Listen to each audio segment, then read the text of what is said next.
Hey guys, welcome back, and it's good to see you. Thanks for joining me today. Today we're going to look at putting rings on a piston and then installing it into the engine. First off, I want to show you when you buy a ring kit, they've got it numbered. So you have the first ring, the second ring, and then the third set of rings. So basically what it's going to do is you're going to have 3 rows of rings here. The first row, the second row, and then the third row is going to have 3 rings on it. They're oil rings in a spacer that goes on there. So first what you do when you get a set of rings is you're going to want to check the gapping on them, and in order to do that you have to actually put it in the engine. We're going to lube this one up a little bit, this cylinder, just so we don't scrape up the cylinder walls when we're putting the ring in.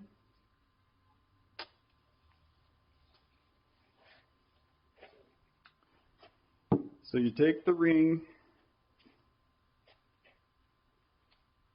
and you squish it in here.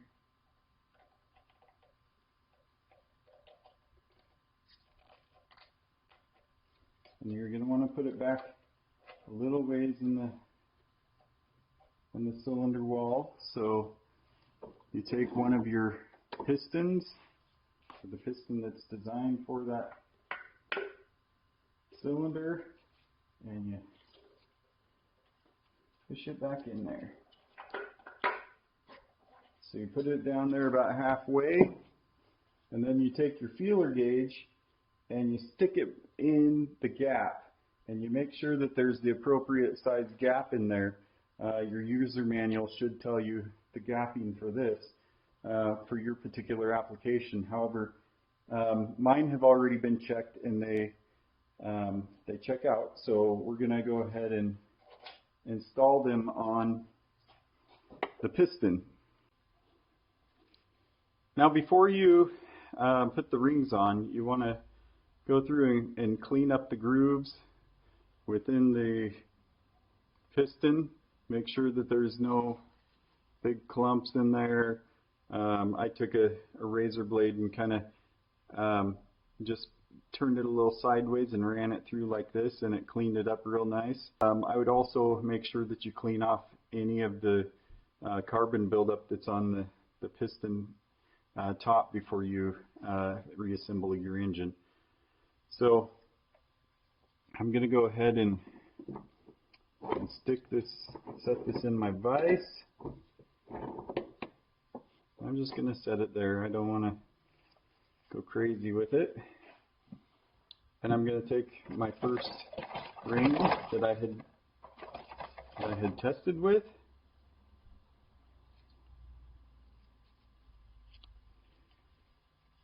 And I'm going to take my assembly lube. I like this Lucas Oil Products. And I'm going to run it around right at that first ring and just squirt some in there. You want it pretty liberal. I prefer to put as much as will stay in there. And then we'll go ahead and take the first ring. And some rings will have a marking on the top of the first ring. This one, however, does not. So it doesn't matter which direction. There's no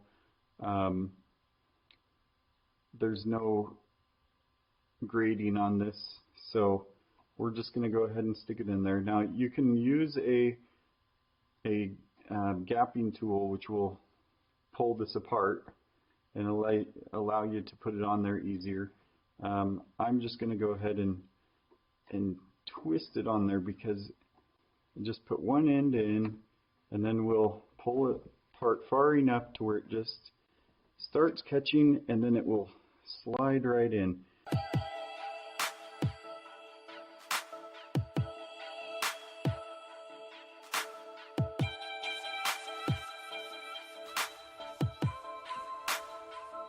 and then we'll go ahead and get the second one. And so again, you would gap both these rings. This particular ring does have a marking on it. If you can see that, there's a little dot right there by my finger, and that marking needs to go upwards. And so again, we're going to lube it in that groove.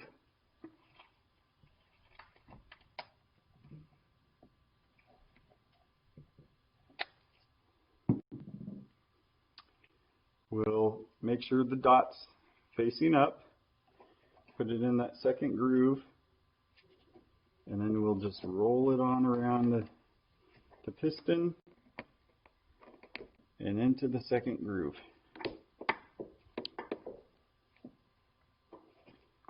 Okay, and then we're going to do this again with the third groove. This third groove's a little bit wider.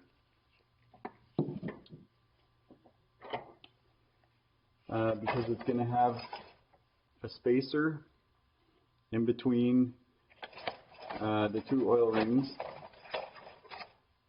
Two oil rings, exactly identical. They're nothing super special about them. Any direction will go on. And so what we're going to do is put the spacer ring on first, because this is going to be the easiest one to get on. It just goes on there, and then we'll do the same thing with this one. Let's start with the bottom one and stick it under that spacer ring, and we'll roll it on around and get it right in there on the bottom. We'll grab the second one and we'll put it on top of that spacer ring, stick it in above, and then roll it on around, up and over the other rings. Okay, and you can't see well, you can kind of see the markings I have. I marked out where the gaps need to go on these. So the first ring needs the gap. So first of all, you have the pin that holds the connecting rod is going this direction. So what you need to do is you're going to have the first and second ring 90 degrees from each other at the top of the piston. So I'm going to take my first ring and put it at this direction. I'm going to take my second ring's gap and going to put it this direction. And then the third ring, so we're going to do all three of the bottom rings in this area right here. So we're going to have the one of the oil rings, the spacer, and then the other oil ring. So it's on that. So I'm going to pull these around.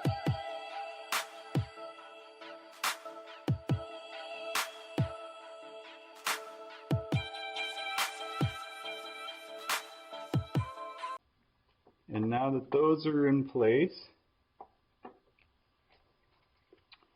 go ahead and just grab just a little bit more assembly lube, and we'll spin it on around in there. Get some up in this top one again.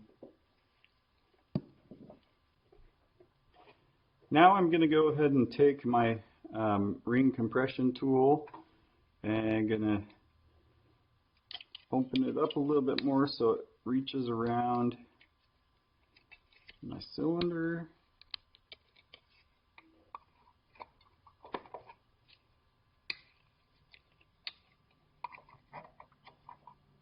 We want to make sure that we're not spinning the rings, because we already have them in the spot that we want them. A little bit more.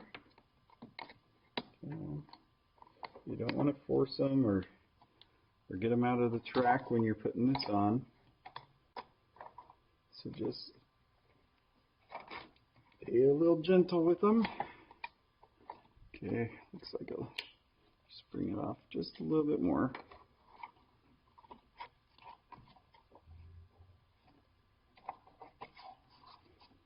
Okay, and we'll go ahead and torque this down. Make sure that it covers up all of the rings.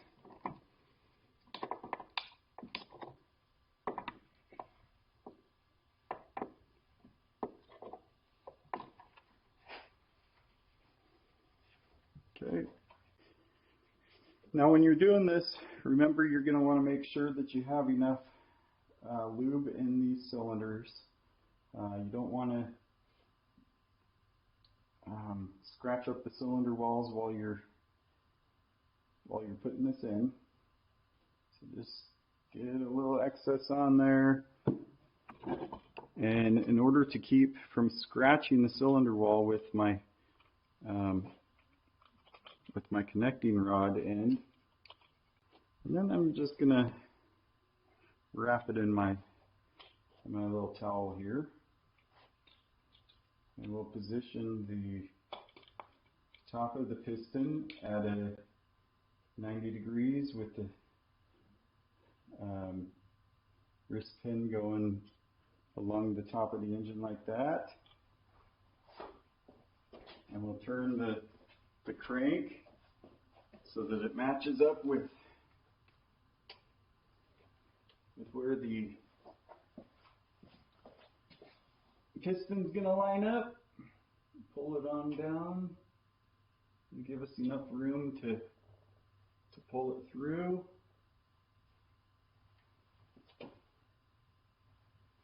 And then you'll take a hammer, mallet, and just take the wooden end of it and just set it.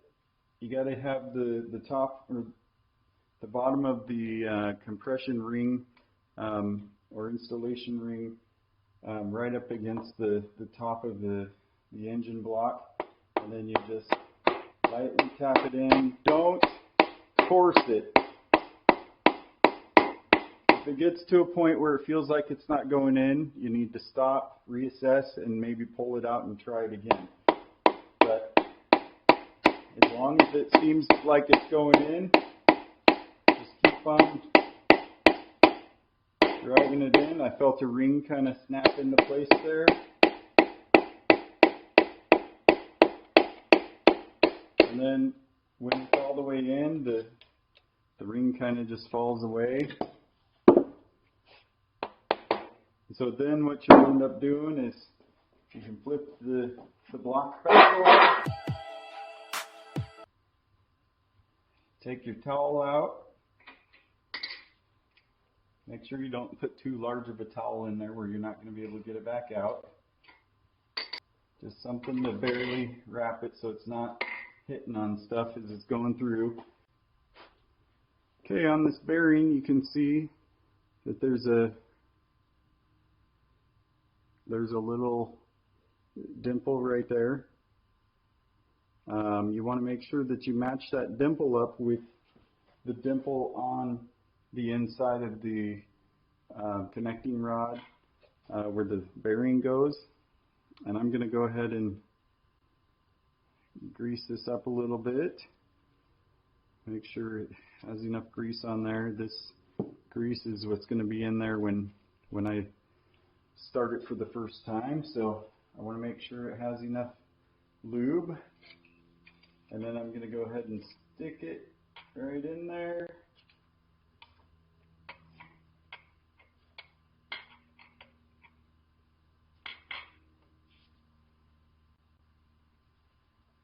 And it should sit in there just perfect on both ends.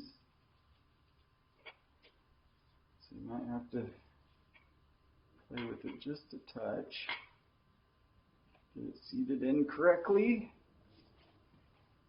And then you take another bearing, the other side, and again you're going to have a little cutout here for the dimple to set in. It's going to sit right in there. We're going to go ahead and put some lube on this as well.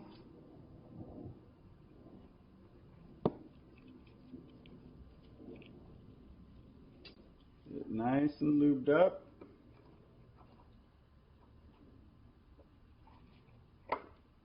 Set it right down in there. Should just sit flush on both sides. Yep.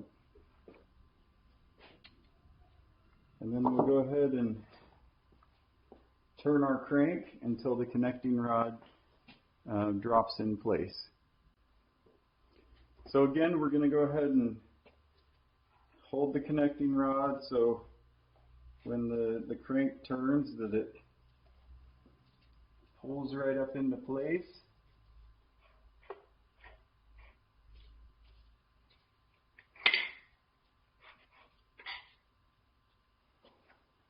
And then we'll go ahead and push the piston the rest of the way down.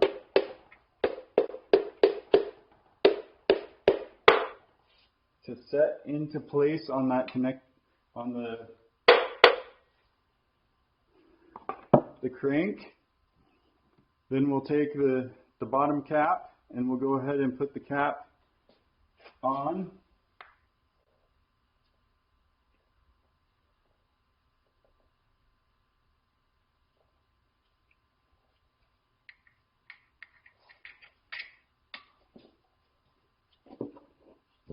Then the nuts.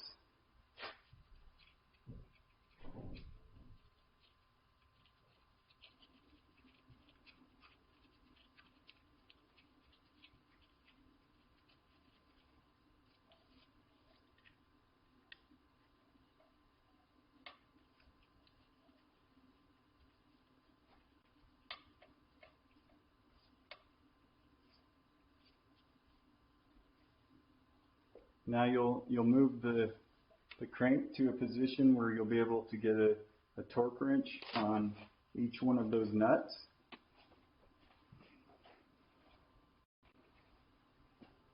And then you'll torque them down to the factory specifications. Now, that's a rinse repeat step. You're going to do that for every piston in this engine.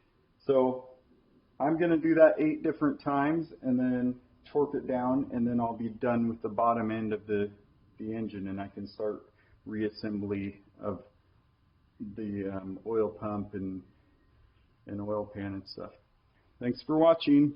Don't forget to like, subscribe, or comment down below. I really appreciate you guys watching and would love to hear of different ideas of things that you'd like to see. All right, catch you later.